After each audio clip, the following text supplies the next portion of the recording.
Je bénis Dieu pour ces moments merveilleux qu'il nous a accordé de nous approcher de vous au travers de nos vidéos.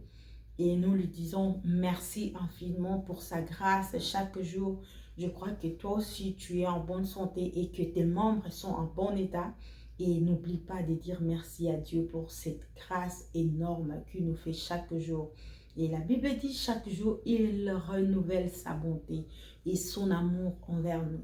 Et comment est-ce qu'il est un papa responsable, comme je lui appelle.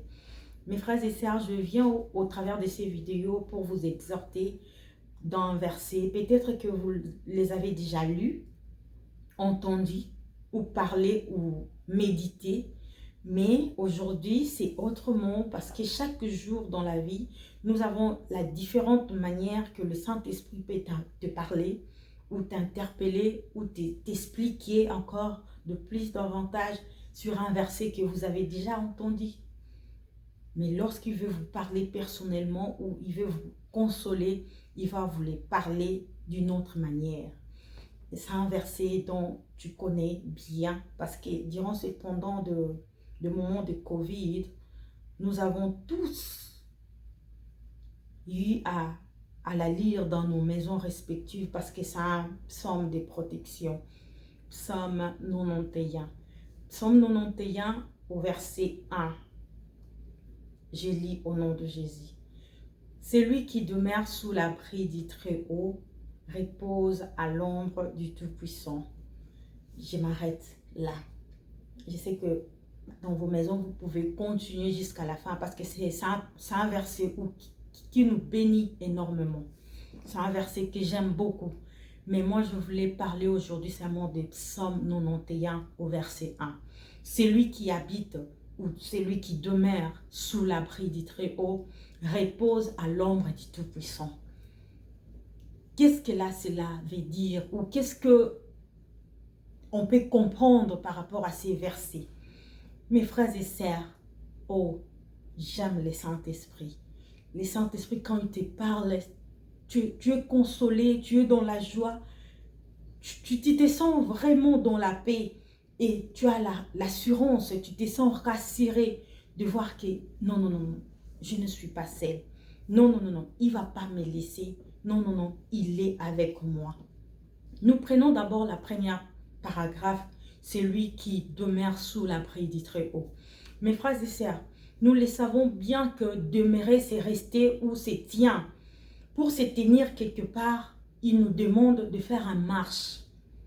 Pour arriver là où tu es ou là où tu veux être, il faut faire une marche, il faut marcher.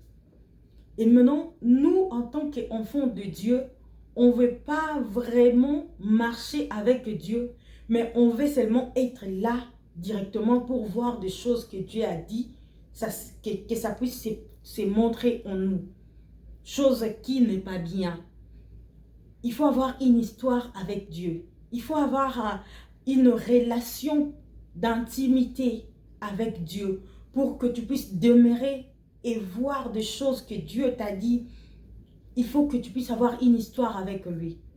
Mes frères et sœurs, dans le Seigneur, nous savons bien que même si tu es locataire, lorsque tu loues cette maison, automatiquement ton adresse devient dans cette maison-là. Et si tu veux aussi voyager dans un pays quelconque, on va te donner les visas de ces pays-là, là où tu pars. Que ce soit où tu as les documents ou pas, mais tu pars déjà dans ces pays-là. Ta destination est dans ces pays-là. Là où tu vas commencer à habiter. Tu vois, ce que je voulais dire, c'est quoi? C'est comme Dieu. Il nous a dit, c'est lui qui demeure dans cette parole. C'est lui qui demeure, ça signifie que tu as eu à marcher, tu as eu à faire un chemin, un long chemin. Et qui te dit maintenant là, ce n'est plus moi qui vais partir où je vais, ou faire ce que moi je vais, mais je vais rester sous ses ordres. Je vais rester sous ses propos, ses directives, afin que je sois habité. Pour que tu restes, pour que tu deviennes là, afin qu'il puisse te faire de toi ce que lui veut. Tu ne peux pas tombé directement. Nous tous, on n'a pas tombé directement dessus pour être dans nos familles. Non. Il y a eu nos mamans qui ont eu la conception, qui ont eu pu à concevoir, pardon, pas la conception, qui ont eu pu à concevoir notre grossesse jusqu'à arriver à terme. 9 mois pour d'autres personnes comme moi, je suis née après 10 mois de la grossesse. Et puis, tu es sorti dans ces mondes. Un chemin. Tu as commencé 1 mois, 2 mois, 3 mois pour que tu puisses devenir mature. C'est ça ce que Dieu veut nous demander. Avoir un marche avec lui pour que tu deviens solide et mature. C'est lui qui habite sous l'abri du Très-Haut. Quand tu habiter, ça veut dire prendre la possession de lieu.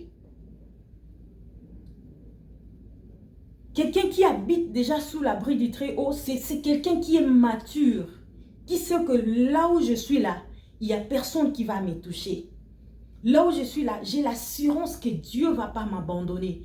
Même ce que tu es en train de voir est le contraire à ce que Dieu t'avait dit personnellement ou dans des songes, dans des rêves, dans des prophéties. Mais comme toi tu as habité, ça veut dire que tu as eu à marcher, tu as vu beaucoup de choses. Mais tu t'es dit, non, non, je m'abandonne à lui.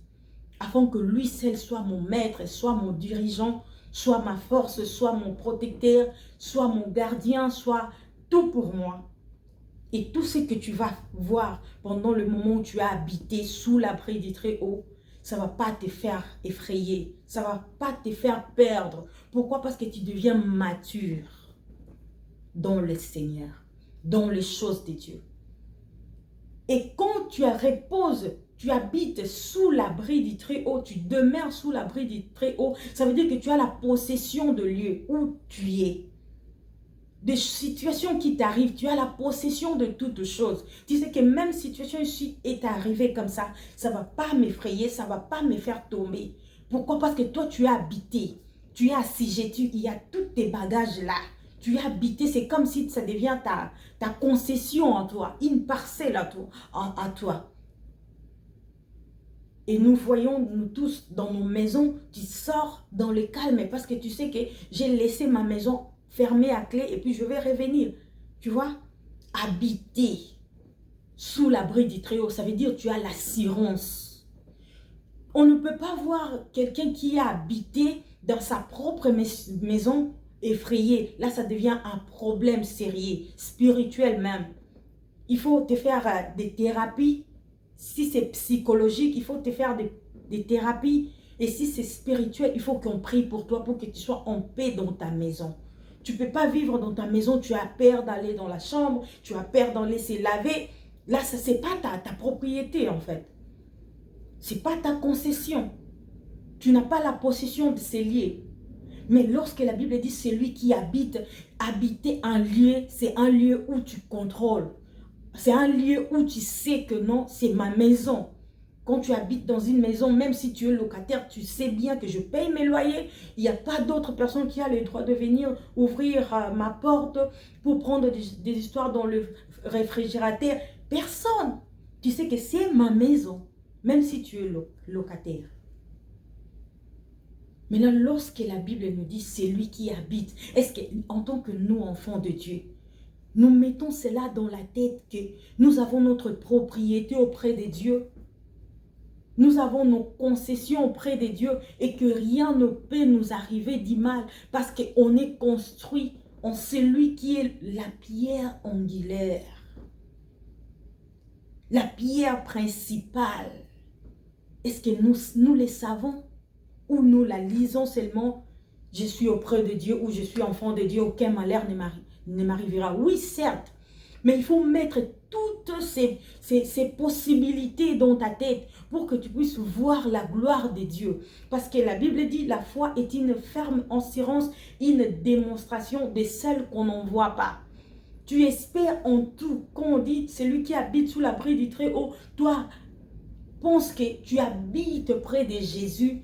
Peu importe ce que tu peux voir, ce qui peut t'arriver, mais Dieu est au contrôle de tout dans ta vie. Parce que toi, tu as une concession auprès de Dieu. Tu habites en Dieu. Tu habites dans la parcelle céleste.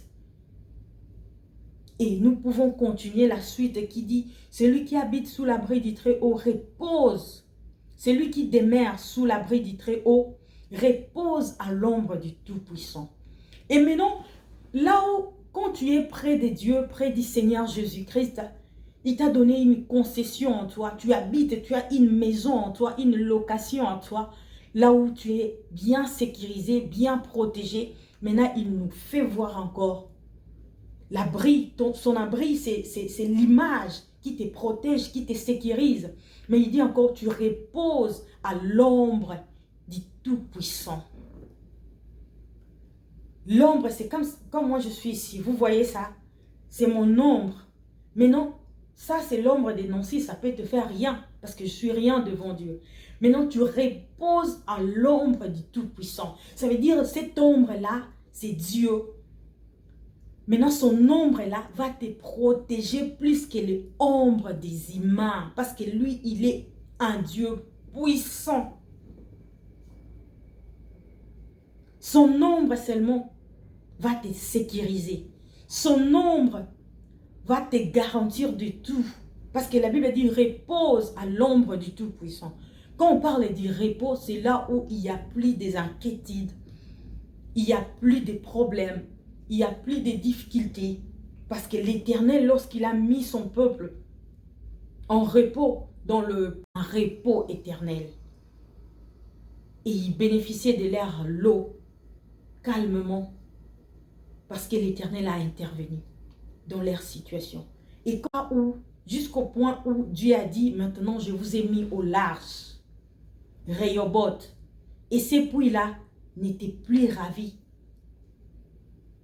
chez les ennemis. Parce que l'Éternel, lorsqu'il a mis son peuple en repos, dans le haut, tu reposes à l'ombre du Tout-Puissant. Mes frères et sœurs, rassurez-vous que le repos que l'Éternel donne, c'est le repos éternel.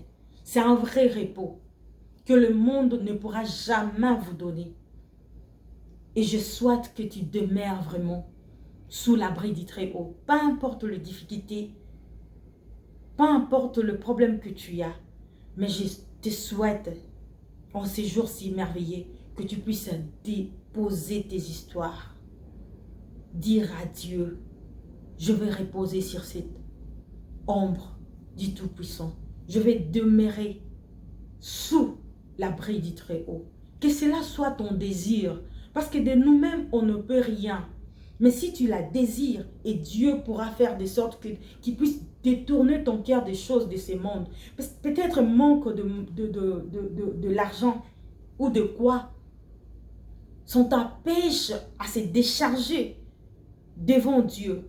Mais laisse qu'au travers de cette parole, que tu puisses demander cela à Dieu afin que tu puisses te reposer à l'ombre du Tout-Puissant pour que lui-même te prenne en charge en tout et pour tout. Pour que lui-même te décharge de tes fardeaux afin de te donner une concession, une parcelle à toi.